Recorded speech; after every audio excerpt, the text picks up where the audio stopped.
Baik, nanti silakan mari bersama-sama kita kondusifkan tempat kita dan adik-adik kita. Mungkin kalau ada suara-suara atau HP yang berdering ya, agar ilmu yang bisa kita dapatkan di sini bisa menjadi bekal hidup kita. Amin, amin, amin, amin. Pada Al Ustadz kami persilakan.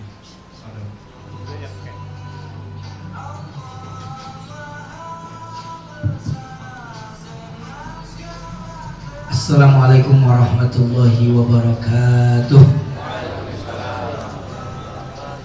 Semoga yang jawab salamnya semangat ditambah rezekinya, diampuni dosa-dosanya, ditambah iman dan takwanya, dan ditambah anaknya.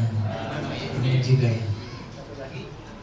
Dalam waktu dekat mudah-mudahan ditakdirkan pergi umroh. Amin. Coba kalau sudah didoain semangat ya kan? Jawab salamnya ya. Assalamualaikum. Waalaikumsalam. Masih bengong ini, belum konsentrasi kelihatan. Assalamualaikum. Waalaikumsalam warahmatullahi wabarakatuh. Apa kabar bapak-bapak, ibu-ibu sekalian yang dimuliakan Allah?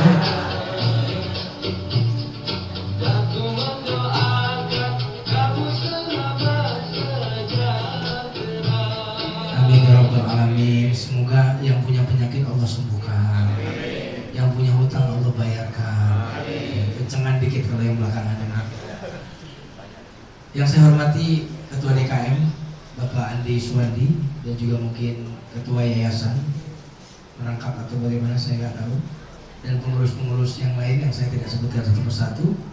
Dan juga tidak lupa ini menambah berkah suasana di sore ini Ustadz kita, Ustadz Rahmawan. Alhamdulillah bisa ketemu teman beliau, kebetulan teman saya tinggal di Pondok Aren ya. Jadi bicara sama beliau ini nyambung insyaallah. Adik-adik remaja, ibu-ibu, bapak-bapak yang saya tidak sebutkan satu persatu, semoga Allah menjadikan kita termasuk orang-orang yang dibebaskan dari api neraka. Mudah-mudahan disebabkan oleh hadirnya kita di majelis ilmu ini. Amin ya rabbal alamin. Tak kenal maka ta'aluk, kenalan. Ini background saya. Nama saya Jumaharudin. Silakan mau dipanggil UJ, tapi bukan Ustadz Jeffrey. Ustadz Ujum aja lah. Karena merek baju saya ini pakai brand saya, jadi Ujo, Ustadz Jum ya. Jadi silakan mau panggil Ujo boleh, UJ boleh. Tapi biasanya orang panggil saya Ustadz Jum. Background pendidikan, kalau beliau di Sudan, saya di Mesir ya. Timur Tengah, makanya mukanya agak Arab-Arab dikit Pak, lebih banyak enggaknya. Ini beberapa pengalaman bisa Bapak lihat. Saya memang pengasuh kajian Asmaul Husna, sementara ini di Ramadan ini sedang off di TV. Dan saya juga sesekali ada di Dhamma Indonesia dan Hijab Store. Biar agak narsis, ini dia tayangannya. Perjalanan jasmani adalah perjalanan rohani. Karena kita bukanlah makhluk jasmani yang sedang menjalani kehidupan rohani, tetapi kita adalah makhluk rohani yang sedang menjalani kehidupan jasmani. Karena setiap kita melakukan perjalanan, maka kita akan menemukan nama-nama Allah yang sempurna dan indah. Asmaul. Ya, yang belum pernah menyaksikan bisa ketik nama saya di YouTube Jumaharudin Asmaul Husna. Insya Allah banyak sekali yang sudah diupload di YouTube. Ini informasi yang pertama. Yang kedua, mohon maaf ini agak-agak narsis ya. Yang kedua, saya punya channel di YouTube yang tayang serial seminggu 3 kali tayang. Nama channelnya di YouTube Life Hacking for Happiness. Jadi kalau diketik ini di YouTube, insya Allah muncul nanti channel ini. Nanti subscribe atau langganan saja, insya Allah setiap kali ada yang terbaru Bapak akan bisa saksikan. Dan durasinya gak lama Pak, 8 menit. Jadi bisa sambil santai, menjelang tidur dengan tausiah, cuma 8 menit. Life Hacking for Happiness. Insya Allah sudah kita siapkan. Di bawah ini ada kanal, yaitu Living with Asmaul Husna. Dengan namamu ya Allah aku hidup. Karena itu program Asmaul Husna saya. Insya Allah saya akan juga syuting untuk Asmaul Husnanya menjadi kanal di bawah kanal ini, Life Hacking. Silakan kamu mau subscribe. Sudah siap kita mulai? Sudah siap? Ada syaratnya Pak, ada rumus. Ini rumusnya, wajahnya harus senyum semuanya. Rumus terbaru Pak, bagi kesuksesan termasuk sukses ibadah. Termasuk sukses ibadah. Ibadah itu akan sukses kalau kita lakukan dengan nikmat, dengan cinta. Semua yang dilakukan dengan terpaksa tidak akan berhasil, tidak akan memuaskan hasil. Anak itu kalau sekolah harus memilih jurusan yang dia suka, baru bisa berprestasi, betul nggak? Di sekolah dia harus happy, kalau nggak happy dia nggak bakal bisa sukses. Maka Ramadan ini harus happy kita. Kalau nggak happy kita nggak bisa sukses. Harus dengan kenikmatan, rasa nikmat. Makanya yang menarik Pak, Allah itu memerintahkan kita puasa bukan supaya menyulitkan. Allah ingin kita ini berpuasa dengan penuh nikmat. Saya kasih buktinya ya. Sahur itu yang bagus mepet sama subuh atau jauh sebelum subuh? Mepet. Kenapa kok? Kalau tujuannya melaparkan, kira-kira mestinya apa? Jauh sebelum subuh kan Pak? Malah mestinya nggak usah ada syariat sahur. Itu namanya puasa ingin membuat kita lapar susah. Tapi ternyata Allah ingin kita melaksanakan puasa ini dengan nikmat dan dengan cinta. Makanya sahur itu kata Nabi, tasaharu fa inna fis sahuri barakah. Sahur kamu, sahur itu berkah. Dan sunnah sahur itu mepet sama subuh. Itu berarti Allah ingin kita ini melaksanakan ibadah puasa dengan senang, dengan cinta, dengan nikmat. Supaya kamu gak lapar-lapar banget lah siang, lapar biasa, cuma pindah jam makan doang, kira-kira gitu. Nah kalau kita lagi sahur nih Pak, makan, kebetulan azan dikumandangkan, ajaran fikihnya bagaimana Pak? Lepein atau terusin? Hah? Terusin. Itu ajarannya. Kenapa? Karena agama kita ini tidak ingin membuat kita ibadah itu terpaksa atau sulit. Tapi agama ini ingin kamu kalau ibadah puasa itu ibadah yang mudah, yang kamu senang hati melakukannya. Oke, sekarang ini belum masuk materi kita. Materi kita yang diminta tasiyatun nufus. Yang kedua Pak, kalau berbuka ada istilah kita namanya ta'jil. Ta'jil itu pakai ain ya. Ta'jil. Karena kalau pakai hamzah atau pakai alif itu artinya malah bertolak belakang. Takjil itu menunda. Jadi berarti ayo takjil, besok aja berarti berbukanya. Nah, kalau takjil pakai ain itu artinya segera. Ya hati-hati ya, kalimat Arab Allahu Akbar dengan Allahu Akbar itu beda. Allahu Akbar Allah besar, Allahu Akbar Allah kuburan. Beda-beda tipis ya, hurufnya beda, maknanya juga berbeda. Waktu berbuka itu disuruh selesai azan dikumandangkan atau pas waktu sudah masuk boleh berbuka? Segerakan, jadi jangan mentang-mentang kita udah hebat, merasa hebat, oh bukan nanti aja habis tarawih bukannya malah dapat pahala, malah dapat dosa. Bahkan ada sebagian teman di masjid belum azan, belum azan, tapi handphonenya sudah azan. Azan belum masjid belum, handphone gua udah buka. Saya sih masjid ada dua, kanan, depan, belakang. Yang mana yang duluan azan itu dia yang pakai itu kalau berbuka. Karena sunnahnya memang yang segera, pokoknya masuk waktu berbuka.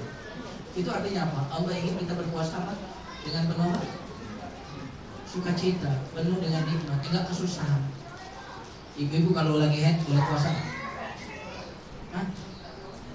Kasihan, karena haid itu sendiri udah berat. Saya nggak pengen kamu puasa dalam keadaan berat, emosi lagi nggak stabil. Luar biasa kan? Coba, nih, qomat kita belum wudhu di rumah, wudhunya buru-buru nggak? Udah qomat di masjid, kebetulan rumah kita dekat. Waktu jalan karena udah takbiratul ihram, kira-kira jalannya kita santai itu buru-buru biasanya orang-orang. Buru-buru, gitu kan? Nah sekarang pikirnya gimana? Buru-buru atau suruh tenang? Suruh tenang, bukannya suruh buru-buru.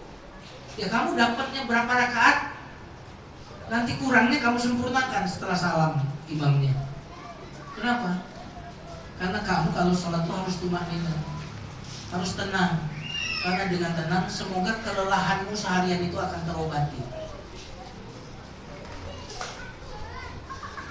ibadah semuanya. Tapi jihad berat Ustaz, perintah jihad, perintah perang di medan perang Ustaz ya.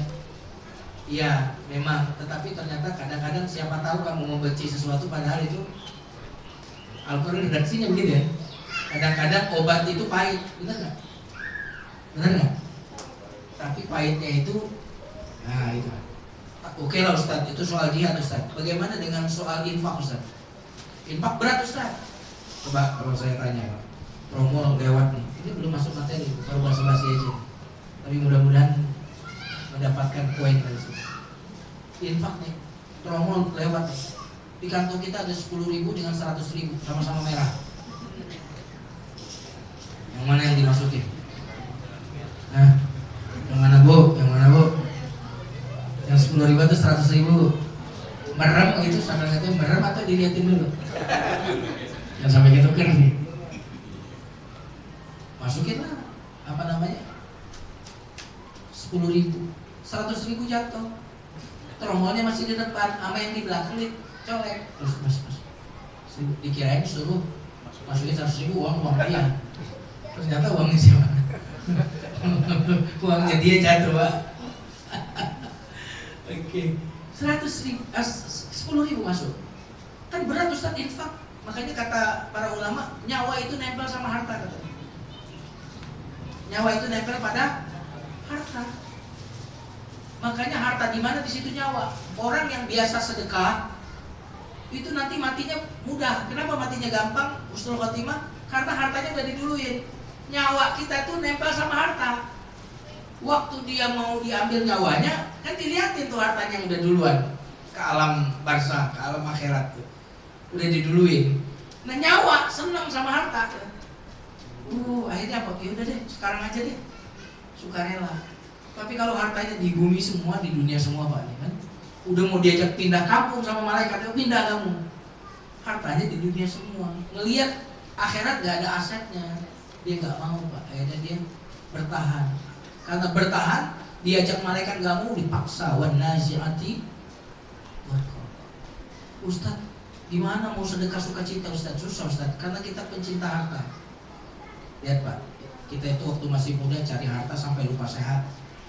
Waktu tua cari sehat sampai nggak bisa cari harta.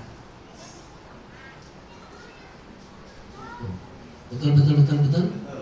Ini khusyuk banget ya dengar ceramah ini. Oke, teman-teman sekalian yang dimuliakan Allah. Lanjutin. Infak berat Ustaz. Enggak, Allah tuh nyuruh kita infak sukacita. Buktinya apa Ustaz? Makanya Allah nyuruh kita infak pakai bahasa minjem supaya kita sukacita waktu infak. Siapa yang meminjamiku, kan gitu? Man zallati yuqridullah qardan hasanan. Makanya Allah tahu sedekah itu berat, makanya Allah bilang aku pinjam supaya kita nggak berat. Apa poin yang ingin saya sampaikan? Bahwa ibadah itu harus penuh dengan kenikmatan dan cinta. Itu baru bisa sukses. Harus dilakukan dengan penuh kebahagiaan. Makanya taraweh itu artinya apa Pak? Taraweh apa? Santai Pak. Jadi kalau ada orang itu maksudnya santai ya Pak, supaya kecapeanmu, kelelahanmu itu terobati dengan taraweh. Makanya taraweh itu sholat santai. Bagaimana tuh ada orang yang tarawehnya itu tercepat di dunia Pak? Ada tuh, itu mau balapan atau mau ibadah itu? Mana itu? Bukan malah dapat nikmat, bukan malah dapat hilang lelah. Nabi mengatakan kepada Bilal, arihna biha ya Bilal. Bilal, istirahatkanlah kami dengan sholat. Azan Bilal, supaya kami ini istirahat. Istirahatkanlah kami dengan sholat wahai Bilal. Kalau kita nggak begitu, istirahatkanlah kami dari sholat. Azan dulu baru zuhur asar aja. Cepet banget sih. Begitu. Kita begitu. Nah, ju'ilatis sholah ju'ila qurratu aini fis sholah. Allah menjadikan penyejuk hatiku dalam sholat. Nabi kalau sholat, kalau ada masalah selesai dengan sholat, tenang hatinya dengan sholat. Itu artinya apa? ibadah ini mestinya tambah hari tambah ringan, tambah happy, tambah nikmat. Itu baru benar berarti kalau ibadah kita udah begitu. Kalau belum, berarti rahmat belum turun ke dalam hati kita. Maka supaya taklim kita ini masuk ke dalam hati kita, wajahnya harus ceria, bahagia seperti ini ya. Silakan. Yang belum pasang wajahnya seperti ini silakan. Jangan sampai wajahnya seperti ini ya. Kebinasaan.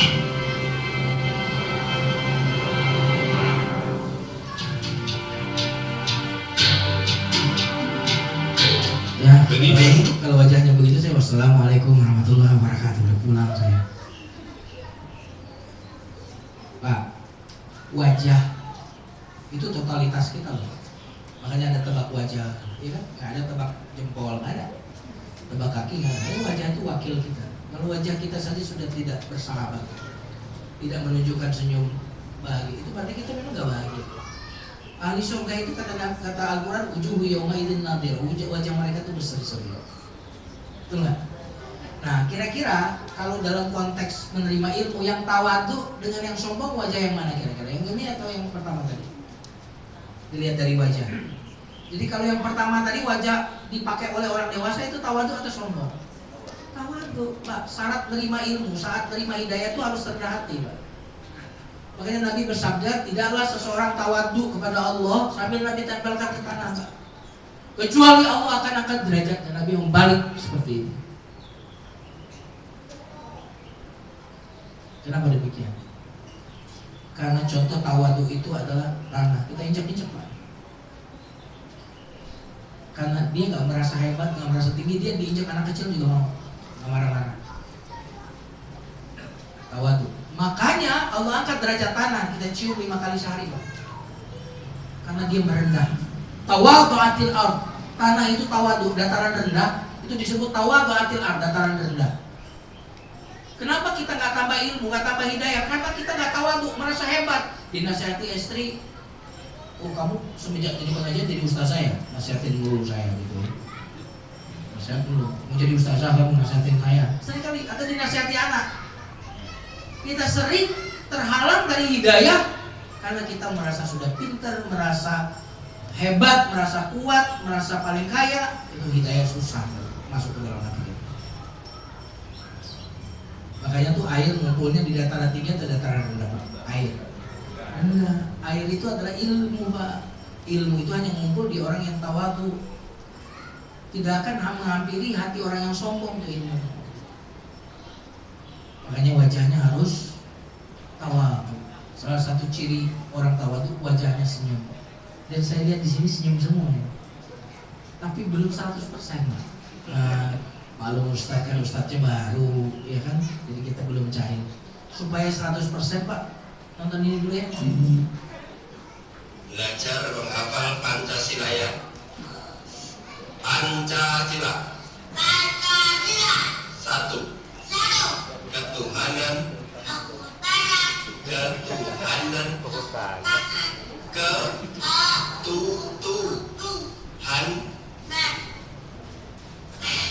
Ulangi. Ketuhanan. Ketuhanan. Bukan ketuhanan. Ulangi ya. Ketuhanan. Ulangi, ikutin Pak Abul aja. Ketuhanan.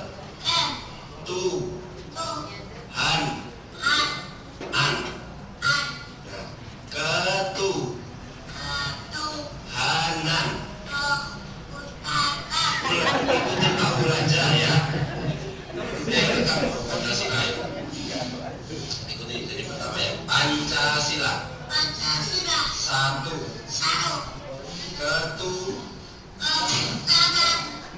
Ikutin Pak Abul aja ya. Tegak duduknya. Pancasila. Ngambek. Ketuhanan. Nah, ketuhanan. Ketuhanan.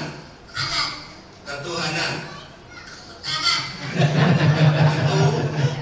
Raisa. Pasti ya.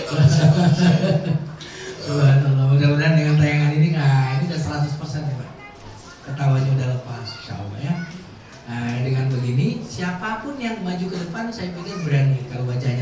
seperti ini semua. Ya, mudah-mudahan ya. Tanda bahwa kita sudah tawadhu insya Allah. Mari kita angkat tangan kita. Kita doa terlebih dahulu. Astagfirullahaladzim. Astagfirullahaladzim. Astagfirullahaladzim. Allahumma salli ala nabiyyina Muhammadin wa ala alihi wa ashabihi ajma'in. Alhamdulillahi rabbil alamin. Rabbi a'udzu bika min hamazati syayatin wa a'udzu bika rabbi an yahdurun. Allahumma akhrijna min zulumatil jahli wal wahmi ila anwaril ma'rifati wal 'ilm. Ya Allah, keluarkanlah kami ya Allah dari kegelapan kebodohan menuju cahaya terang benderangnya ilmu ya Allah. Wa akhrijna min ukhulish syahawat ila jannatil qurbat. Ya Allah, keluarkanlah kami dari kubangan syahwat ya Allah, untuk mampu memasuki dan merasakan surga-surga dunia terdekat sebelum surga akhirat ya Allah. Allahumma inna na'udzubika min an nusyrika bika syai'an na'lamuhu wa nastaghfiruka lima la na'lamu. Walhamdulillahi rabbil alamin. Mari kita baca basmalah. Bismillahirrahmanirrahim. Tema kita hari ini adalah tentang tazkiyatun nufus, pembersihan jiwa atau pembersihan hati.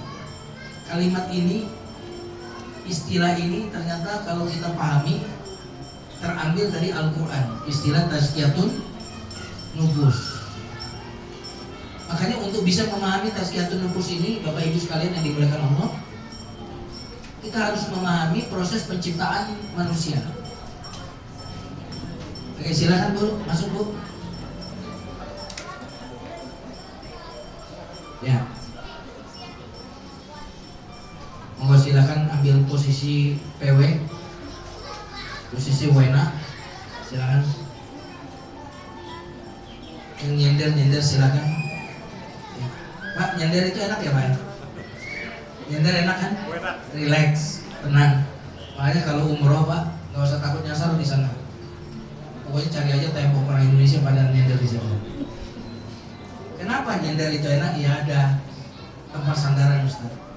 Itulah mengapa Allah memerintahkan kita hendaklah kepada Allah kamu bersandar, bertawakal. Allah tahu nyender itu enak, benar nggak?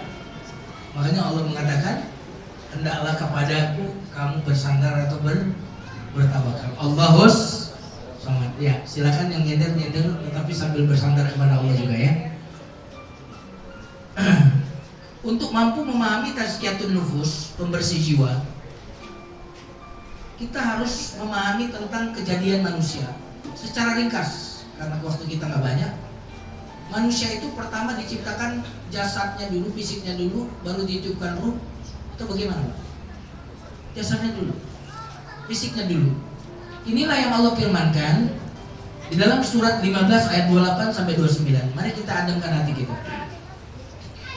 Bismillahirrahmanirrahim. Wa idh qala rabbuka lil malaikati inni khaliqum basharan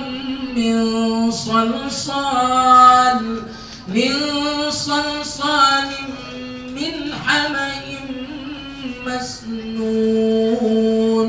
thumma sawwahu wa nafakha fihi min ruhihi wa ja'ala lakumus sam'a wal absara wal af'idah qalilan ma tashkurun.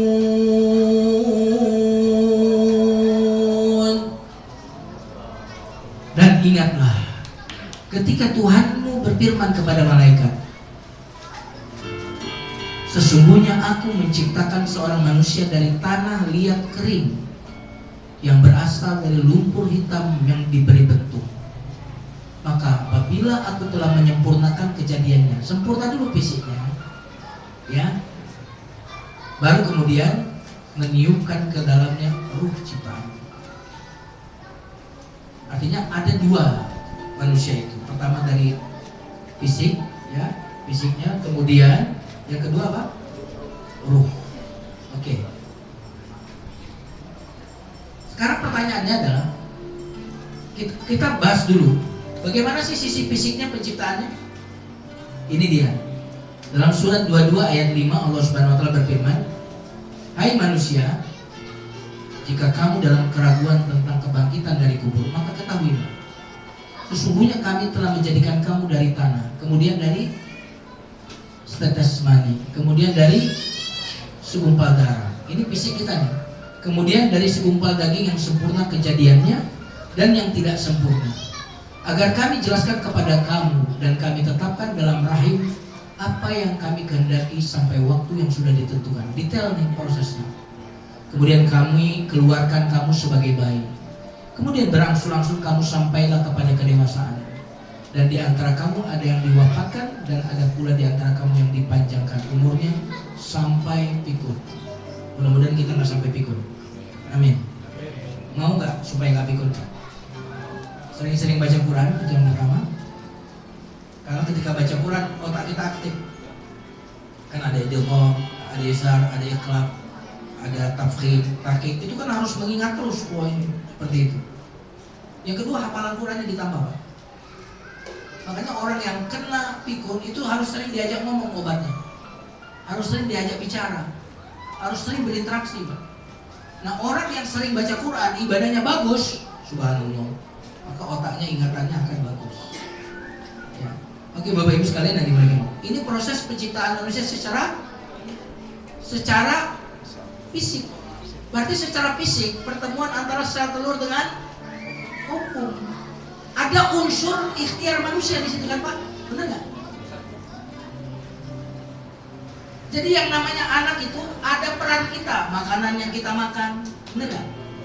Mengaruh nggak kepada kesehatan bayi yang lahir? Mengaruh. Belum soal halal haramnya, mengaruh nggak?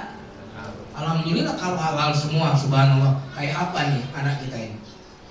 Lalu bagaimana kalau bercampur? Di sini penciptaan manusia dari sisi fisik itu ada kontribusi kita, ada peran kita di sini. Dan peran kita di sini ada yang baik, ada yang buruk. Ibu yang waktu hamil nggak suka anaknya kurang bagus, kurang kesehatan, nggak suka hamil, benci, kesel, nggak tenang, pengaruh. Berarti dalam proses ini ada peran kita sebagai ayah, sebagai ibu, ada peran kita. Tapi ada satu sisi penciptaan manusia dari apa?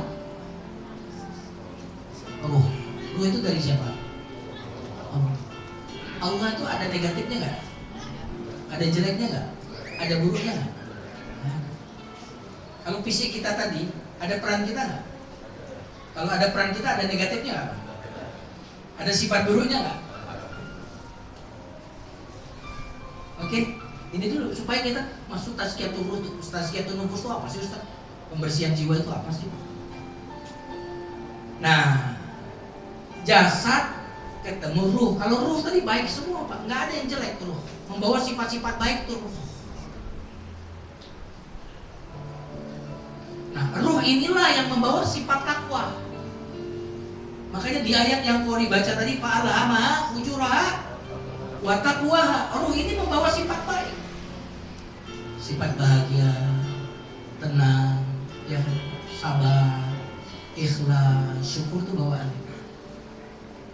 Nah, sementara tubuh tadi membawa sifat negatif nggak? Itulah yang disebut fujur. Apa, Pak? Fa'alhamaha fujuraha wa taqwa. Fujur ketemu takwa. Ruh digabung sama jasad tadi. Ruh tadi membawa takwa, jasad tadi membawa apa? Fujur.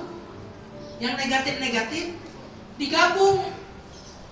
Maka namanya bukan lagi ruh, Pak. Namanya nafs. Apa, Pak? Nafs. Kalau bahasa Indonesia sering disebut napas, karena kalau ruh ketemu jasad langsung bisa napas.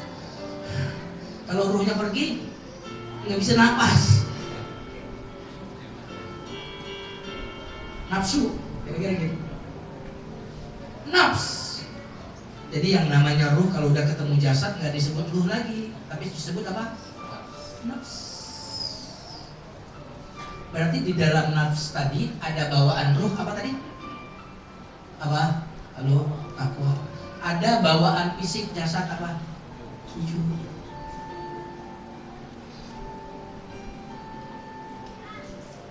Makanya ada sesuatu yang berlawanan kan Pak di sini, ya kan? Yang dibawa ruh misalkan ikhlas, nggak ikhlas itu bawaan daripada jasad, fujur tadi. Bahagia itu bawaan apa? Ruh. Gelisah, takut, khawatir, yes. Pak, makanya sering nggak kita itu tiba-tiba, aduh gue pengen banget taraweh. Itu bawaan apa? Bawaan dari apa? Tiba-tiba pas mau berangkat taraweh, banyak yang pameran, banyak yang itu jualan dagang itu. Oh bagus-bagus nih. Pas lagi diskonnya tinggi, nggak jadi taraweh Pak. Nah itu apa tuh? Fujur.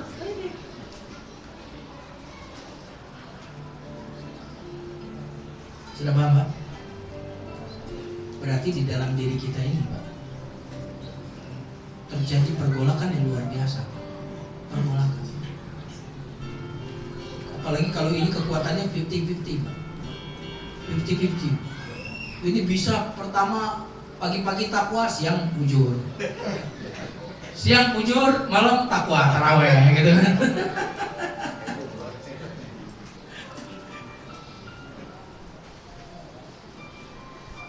Subhanallah.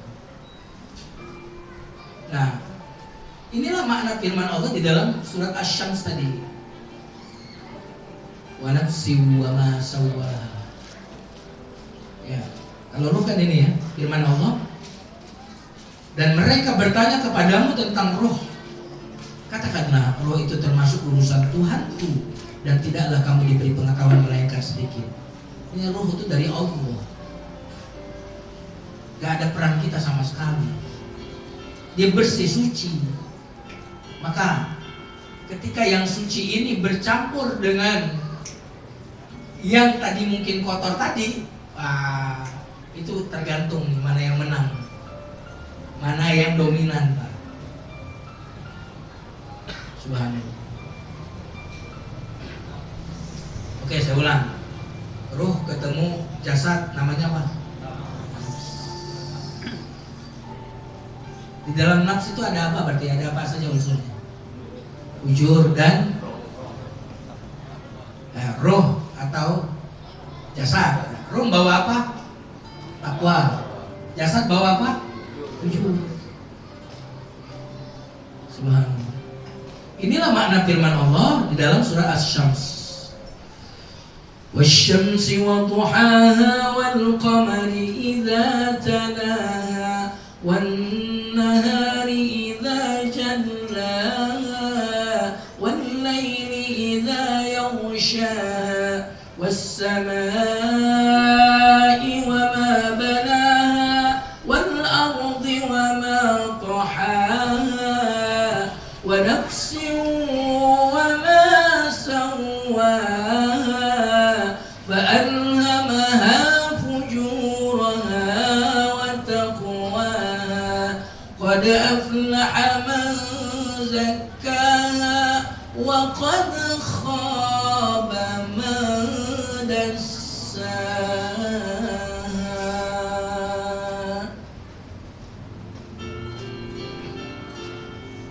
Bapak Ibu, masih semangat? Masih semangat? Kalau saya tanya masih semangat, jawabannya tetap semangat. Masih semangat? Bapak yang sebelah sini masih semangat? Tetap semangat. Perhatikan surah Asy-Syams ini menarik. Demi matahari dan cahayanya di pagi hari, demi bulan yang mengiringi.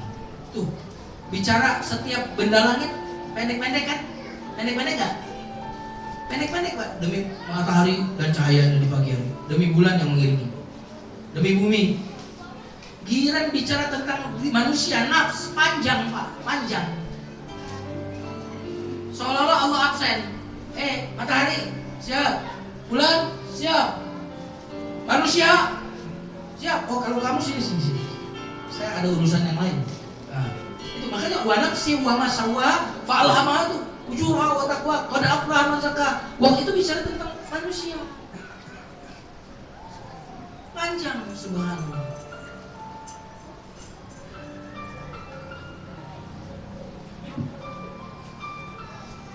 Nah, berarti di dalam diri kita, di dalam diri nafs ini ada fujur, ada takwa. Bayangkan, mungkin nggak relatif ini kira-kira kalau ada dua hal yang bertolak belakang, Pak, kira-kira tenang atau susah tenang, Pak? Hah? Ini bertolak belakang, bertentangan, tenang atau enggak nih? Ya tadi bolak-balik, makanya disebut kalbu. Nafs ini makanya fungsinya dia berbolak-balik, Pak. Jadi yang namanya nafs kalbu itu, hati itu sifat nafs yang bolak-balik, kadang takwa, kadang fujur, kadang maksiat, kadang taat. Itu bolak-balik itu. STMJ, sholat terus, maksiat jalan. Makanya ada nafs mutmainnah, ada nafs lawwamah, ada nafs apa lagi? Ammarah. Yang paling jelek yang mana? Ammarah. Ammarah itu pokoknya asal ketemu maksiat doyan. Ada maksiat, ayo. Pokoknya nggak boleh ketemu yang dosa-dosa, senangnya luar biasa. Gampang kalau maksiat, Pak. Nonton konser dangdut gampang. Hadir ke tarawih Ramadan atau bukber begini susah. Atau udah ada makanannya. Pokoknya gampang banget berbuat maksiat. Itu namanya ammarah bisu. Nah, paling enggak kita itu lawwamah. Lawwamah itu apa? Kalau salah nyesel. Kalau kita habis dosa nih, kita mencela diri kita, kan gitu. Habis melakukan dosa nih, kenapa sih kamu tadi? Kamu nggak ingat akhirat? Kita sendiri ngomelin diri kita. Kita nyesel, itu namanya lawwamah. Tapi setelah nyesel, nanti tergoda lagi, melakukan lagi, mencela diri lagi. Setelah itu namanya lawwamah. Masih mending. Nah, yang tinggi, Pak, yang tinggi itu mutmainnah. Ya ayyatuhan nafsul mutmainnah. Apa itu? Mutmainnah itu diajak taat tuh gampang banget. Diajak qiyamul lail, walaupun tidurnya telat, pasang alarm, bangun dia. Subhanallah. Diajak puasa Senin Kamis, gampang. Imamnya panjang, keras.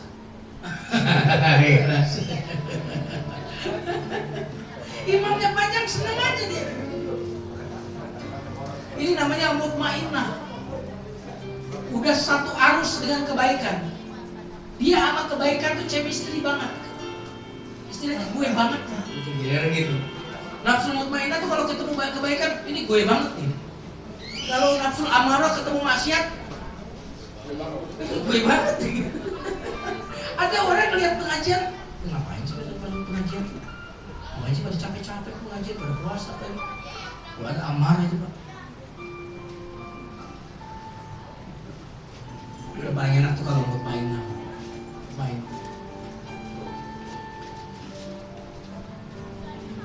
Halo. Oke. Nah, bagaimana kita bisa menjadi nafs minimal tadi apa? Lawwamah. Yang tertinggi bagaimana caranya? Qad aflaha man zakka. Zakah dari kata tazkiyah.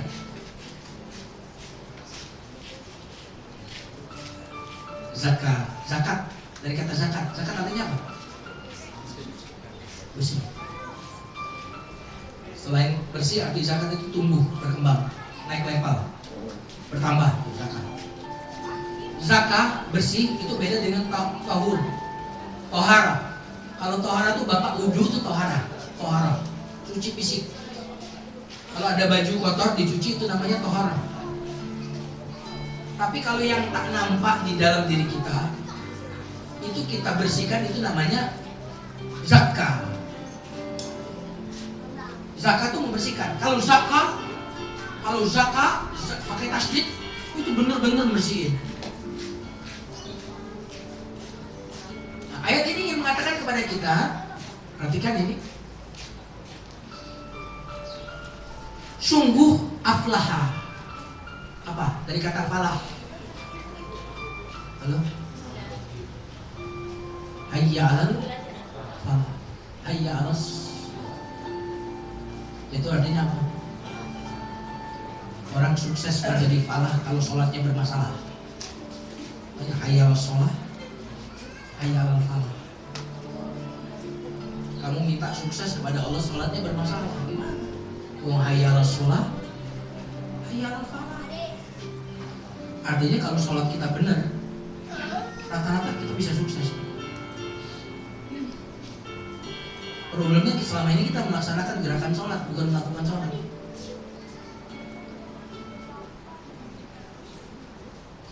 Coba lihat. Pada aflaha. Aflaha itu artinya apa? Ini memang harus belajar bahasa Arab sama Ustaz Rahmawan ini.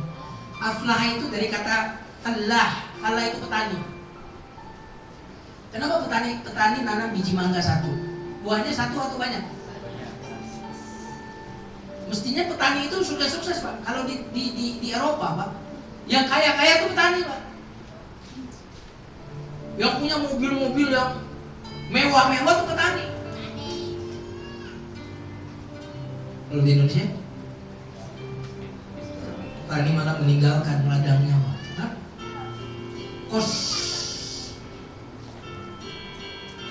apa namanya, bertani itu lebih besar daripada hasilnya. Padahal falah petani. Makanya bahasa Arabnya petani apa? Falahun dulu kan. Ingat gak? Yang madrasah dulu kan? Nggak ada SD semua sini ya. Untung dapat hidayah sekarang. Alhamdulillah. Masih mending begitu Pak, daripada dulu madrasah sekarang tahu kemana gitu kira-kira. Yang SD sekarang ke masjid semua. Subhanallah. Waduh, makin gak konsentrasi gitu. Nah, ini apa nih? Ujur atau takwa? Tergantung. Bapak Ibu sekalian nanti mulai ke Allah SWT. Tadi ngomong apa sih sebelumnya? Petani. Nah, iya. Kenapa petani disebut falah? Karena dia nanam satu bibit, tumbuhnya banyak. Artinya konsep ekonomi itu bisnis, modal sekecil-kecilnya, keuntungan sebesar-besarnya. Makanya falah itu artinya sukses. Qad aflaha, sungguh sukses. Termasuk falah artinya bahagia. Kalau kita bahagia, sukses dan bahagia itu dekat, Pak. Karena kita bahagia, kita sukses. Bukan karena kita sukses, kita bahagia. Makanya falah artinya bisa bahagia. Nih, berarti rumus sukses, rumus bahagia di sini. Di ilmu tazkiyatun nufus. Setuju? Halo? Sungguh bahagia, sungguh sukses, sungguh selamat nanti di akhirat, bukan hanya di dunia. Kalau saya urut nih ya, kenapa perlu tazkiyatun nufus? Qad aflaha. Qad ini sungguh, aflaha. Kalau qad, setelah kata qad ada kata kerja past tense, verb past tense. Itu berarti kepastian terjadinya. Kamu pasti sukses. Kamu pasti bahagia di dunia. Kamu pasti bahagia di akhirat, selamat. Kapan? Zakat, ketika engkau membersihkan. Apa yang dibersihkan? Nafs. Kenapa? Karena tempatnya negatif tadi di mana? Di mana tempatnya ngumpulnya di mana? Nafs tadi gabungan antara apa? Takwa dan fujur. Nah, betul kan? Berarti tempat pertempuran di mana?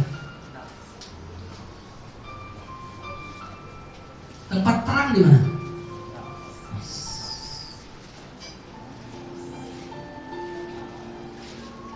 Berarti bersihin di mana bersihin? Bersihin itu di mana? Saya mau membersihkan hati kita di mana, Ustaz? Di mana? Loh, ini kajian saya ini berat nih, habis dia minta temanya begitu. Ya kalau kajian-kajian pelembut hati, sekedar lembut, gampang sih bikin nangis. Kita ingin ke dalam. Ya sayang-sayang mengundang Ustadz dari Tangsel ke kajiannya. Ya, terlalu enteng kan sayangnya. Oke, Pak, yang sukses, yang bahagia adalah orang yang membersihkan apanya? Nafs. Kenapa nafs yang dibersihkan? Karena nafs tadi gabungan dari apa? Fujur dan takwa. Kita harus bersihkan dia dari fujur. Bagaimana caranya? Itu fujur diinjek, ditekan, maka takwa naik. Makanya takwa itu kata Nabi, takwa itu di sini. Subhan. Dan semulia-mulia kita siapa? Yang paling takwa. Takwa itu di nafs. Berarti kalau nafs ini beres kita nih, bersih, kita jadi orang takwa. Berarti puasa itu salah satu sarana tazkiyatun. Bapak pengen makan saat lapar, jangan teraja tuh Bapak. Bapak minimal. Kan cara kita mengurangi, Pak. Jadi nafsu itu seperti anak bayi yang menyusui, Pak. Udah 2 tahun mestinya disapi kan? Disapi. Pertama kali disapi apa yang terjadi, Pak? Sakau. Oh, kita aja kasihan tuh, makanya ibu-ibu pertama kali nyapi kan nggak tega, Bu. Akhirnya dikasih lagi, mulai dari nol lagi. Benar nggak, Bu? Benar nggak, Bu? Iya. Akhirnya tega lah, pokoknya harus tega. Biarin dia nangis. 2 minggu udah lewat, udah mulai dia. Ya, sakaunya udah mulai kurang sakaunya. Sebulan, 3 bulan dikasih susu lagi, mau nggak dia? Nggak mau. Tapi seandainya dia dibiarkan terus menyusu 4 tahun, 5 tahun masih nyusu tuh. Ada loh di kampung begitu. Ada udah 1 SMP masih nyusu sama mamanya tuh. Nafsu itu ibarat koreng, Pak. Koreng itu kalau digaruk enak gak? Enak gak? Tapi kalau digaruk gimana, Pak? Sembuh atau malah melebar? Melebar. Bagaimana caranya supaya sembuh itu? Tahan, tekan tuh, jangan digaruk. Lama-lama sembuh, Pak.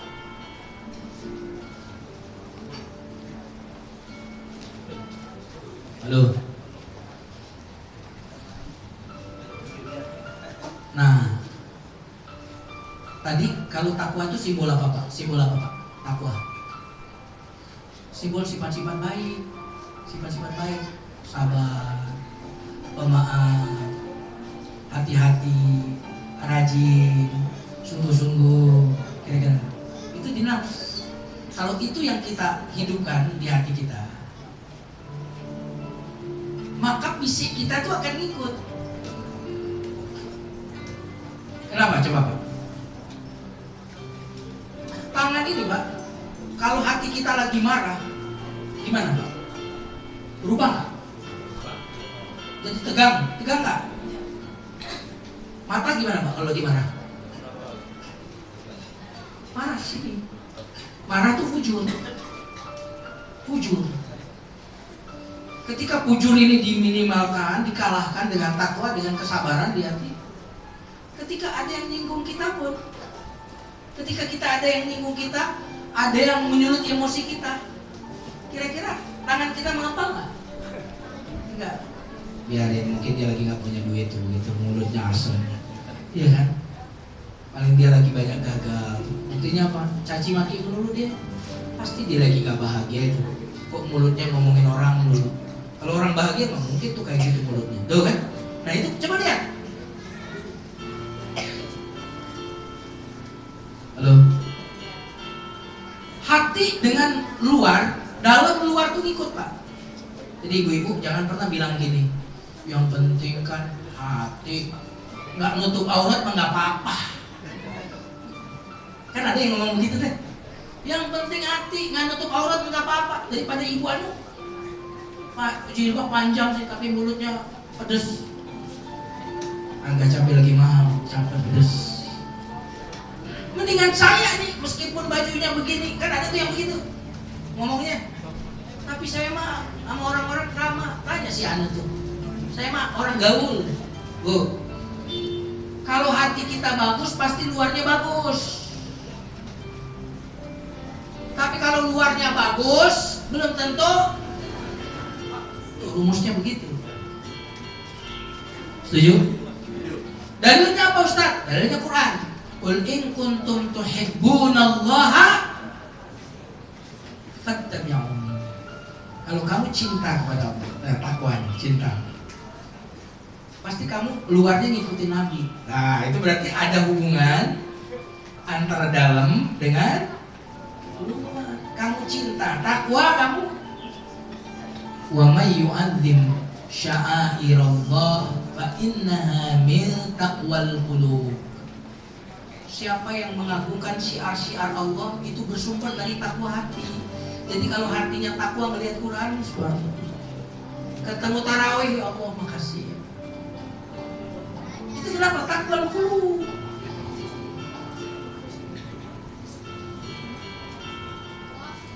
Itu namanya Pak berubah inside, apa namanya?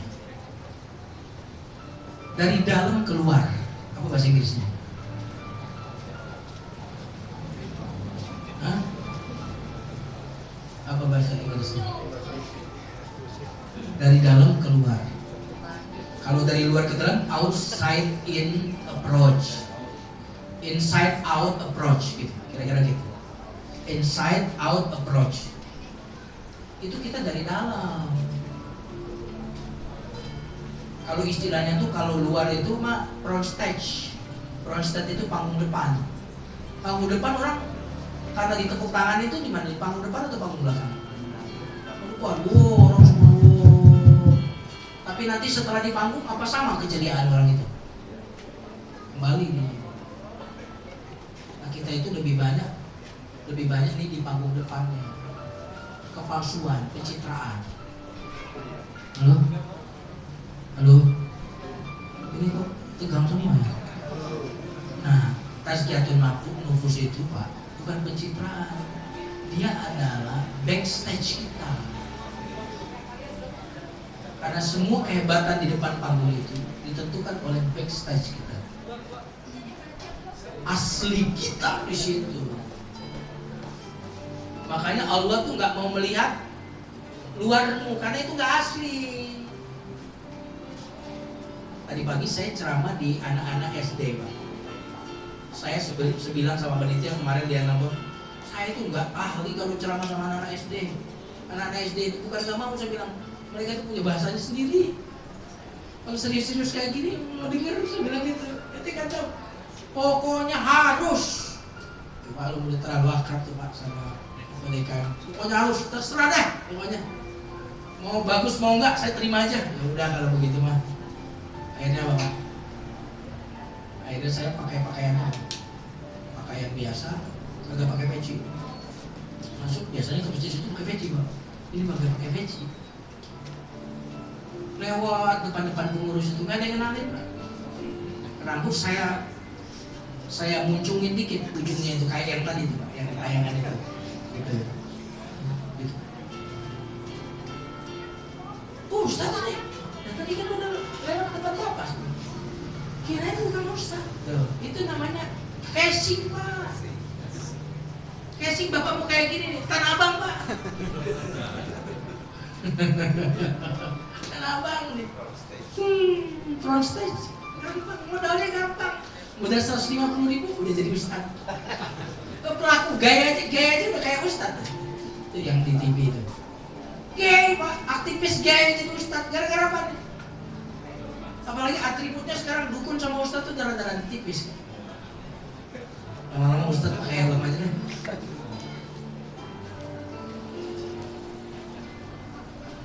Allah kenapa nggak mau? Innallaha la yanzuru ila suwarikum wala ila ajsadikum. Allah nggak ngelihat bentuk tubuhmu, jasadmu, luarmu, nggak lihat. Kenapa? Karena itu bukan esensi. Bukan esensi agama.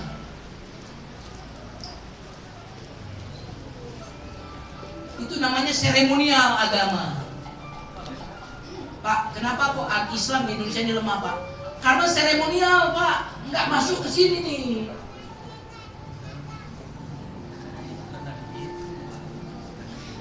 Yang asli itu Pak apa? Yang asli, yang 10 akhir Ramadan masih itikaf, itu yang asli.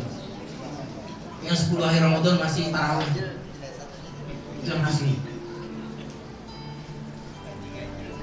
Aku nggak lihat jasadmu kata Allah, nggak lihat tubuhmu, aku lihat hatimu. Fungsi nafsu tadi kan bolak-balik, kalep itu artinya bolak-balik. Ya muqallibal qulub, pernah dengar doa itu kan? Kalep. Makanya ada namanya revolusi inkilab ya. Bukan revolusi kalau ini saura itu apa namanya, kudeta itu dari kata inkilab, qalb, balik. Qalb itu berubah-ubah. Aku lihat hatimu, karena itu tempat yang hakiki. Luar mau kembali ya. Berarti tempat pandangannya Allah apa? Nih. Yang dilihat oleh Allah apa? Yang dilihat oleh manusia apa? Yang dilihat oleh manusia apa? Fisik. Mana yang selama ini kita bersihkan? Bapak kalau sakit mata segera ke dokter? Segera ke dokter? Mulus perut, mencret-mencret, segera ke dokter? Tapi kalau sakit hati, nafsunya bermasalah, dokter nggak? Berobat nggak? Ini katanya ini dokter ya Bu? Subhanallah. Kenapa kita kalau sakit dikit langsung ke dokter, panas dikit langsung ke dokter? Kita ini lebih peduli kepada apa yang menjadi pandangan manusia.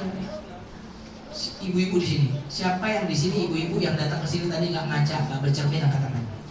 Yang nggak bercermin angkat tangan. Bukan yang bercermin, nanti angkat semua. Yang tidak bercermin waktu ke sini angkat tangan. Berarti bercermin semua. Bagus Bu, ada. Oke, Bu. Apa doa bercermin Bu? Apa? Allahumma laka sumtu. Apa Bu? Allahumma jannibna syaitan. Itu doa kadang-kadang ngeremehin. Banyak agama tuh yang kita remehkan, padahal itu luar biasa pertama. Allahumma kama hassanta anti hasin. Oke, saya mau bertanya, ibu-ibu waktu bercermin biar kelihatan apa? Biar kelihatan rapi, biar kelihatan bagus, betul nggak Bu? Oke, itu pertanyaan pertama. Biar kelihatan rapi dengan benar-benar rapi sama nggak? Halo. Biar kelihatan rapi dengan benar-benar rapi sama nggak? Kita itu lebih banyak ingin kelihatan rapi daripada benar-benar rapi.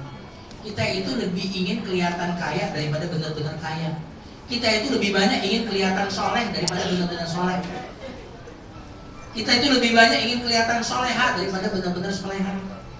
Sama nggak Bu? Dengan kelihatan soleha dengan soleha beneran? Beda. Ibu tadi ingin kelihatan rapi, ya kan? Oleh siapa Bu? Itu pertanyaan yang kedua. Ini loh, tasyatul nufus di sini loh, esensi kan. Halo. Kelihatan rapi oleh siapa? Jujur Bu.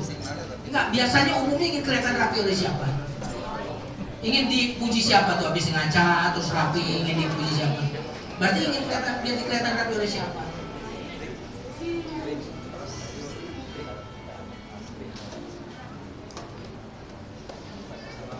Tiap hari lo ngaca lo, tiap hari dibersihin tuh, krim ini, krim itu, kasih tomat, saus, susu apalah gitu, sampai suaminya pulang kirain pocong. Oh, bukan deh, aku.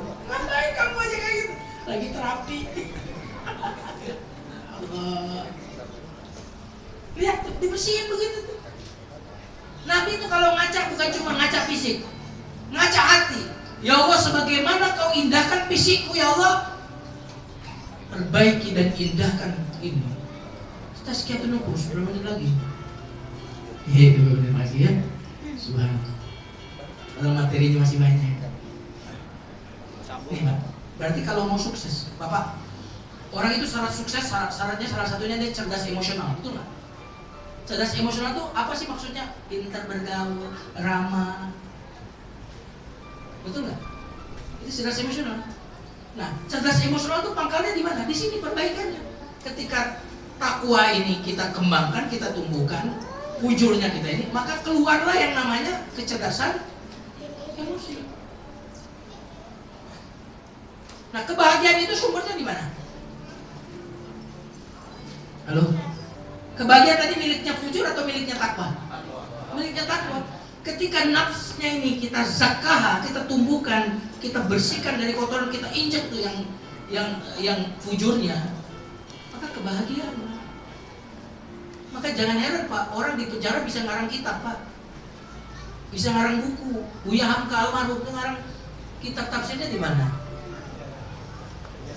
Kita tuh di luar penjara baca kitab aja enggak. Nabi di gua tuh bilang jangan sedih, Allah bersama kita. Nafsnya. Subhanallah. Mau lihat nafsunya yang agak bagus. Ini bukan berarti saya bilang dia tuh udah suci, bukan. Contoh saja. Kenal Pepeng dulu, Pepeng jadi. Itu kan dia udah mulai taat tuh sama Allah tuh. Waktu sakit gimana dia?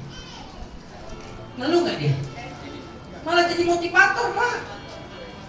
Itu lumpuh badannya jadi motivator Pak. Kenapa Pak? Nafsunya udah. Saya tidak mensucikan dia, tapi itu yang saya lihat zahirnya. Adapun batinnya hanya Allah yang tahu. Nah itu, supaya saya tidak menyucikan siapapun. Kenapa? Ada yang nggak sakit Pak, puasanya nggak kuat Pak. Itu artinya apa? Fujur. Nah di akhirat Pak, berarti kunci sukses di dunia tazkiyatun nufus. Kunci bahagia di dunia tazkiyatun nufus. Kunci selamat di akhirat, di hari yang tidak ada gunanya harta anak kecuali yang datang kepada Allah dengan hati yang salim, yang bersih. Subhanallah. Dan Pak, orang tertarik dengan agama ini kira-kira karena ngelihat Bapak sholat atau ngelihat akhlak Bapak baik? Orang masuk Islam senang ke pengajian gara-gara ngelihat Bapak rajin ngaji atau ngelihat akhlak Bapak bagus? Akhlak bagus itu akibat dari apa Pak? Tazkiyatun nufus. Berarti Pak, dakwah itu berkembang karena banyaknya jiwa-jiwa yang bersih, jiwa-jiwa yang suci. Makanya banyak orang ngapain gua sholat? Tuh yang sholat tuh sombong-sombong. Saya tetangga dia nggak negur. Mendingan kayak saya nggak usah sholat tapi saya tetap ramah baik sama orang. Akhirnya lahirlah Islam substansial. Nggak perlu sholat, nggak perlu puasa. Tuh baiklah. Nah, makanya Pak, oke terakhir nih, karena 5 menit, udah 3 menit. Pak, yang kembali kepada Allah nanti siapa Pak? Yang kembali kepada kita siapa? Kepada Allah. Betul? Bukan. Tiap-tiap yang berjiwa akan merasakan nafs. Ya ayat Tuhan, wahai jiwa yang tenang. Bukan ruh Pak.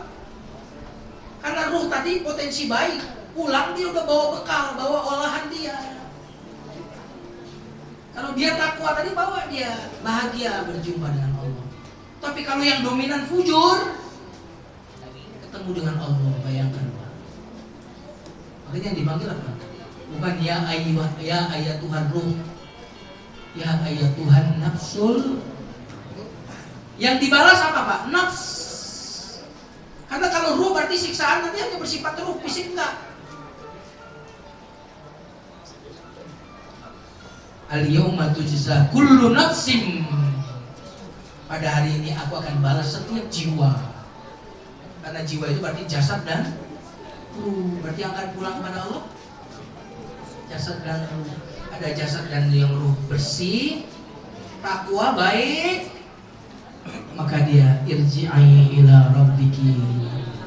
Ada jiwa yang kotor karena fujurnya. Gimana? Nah, ini baru konsep umum. Bagaimana tazkiyatun nufus? Bagaimana caranya Ustaz? Tazkiyatun nufus bagaimana caranya? Undang aja lagi nanti. Ini yang sudah disampaikan. Mohon maaf atas segala kekurangan. Saya serahkan ke MC. Dan MC mau ngeliatin aja saya. Terima kasih Ustadz. Jazakallah khairan katsiran. Jazakallah khairan jazak. Selanjutnya kita masih ada waktu kurang lebih 7 menit ya. Tapi kita ada satu agenda lagi, yaitu untuk santunan anak yatim. Jadi adik-adik mohon maju ke depan.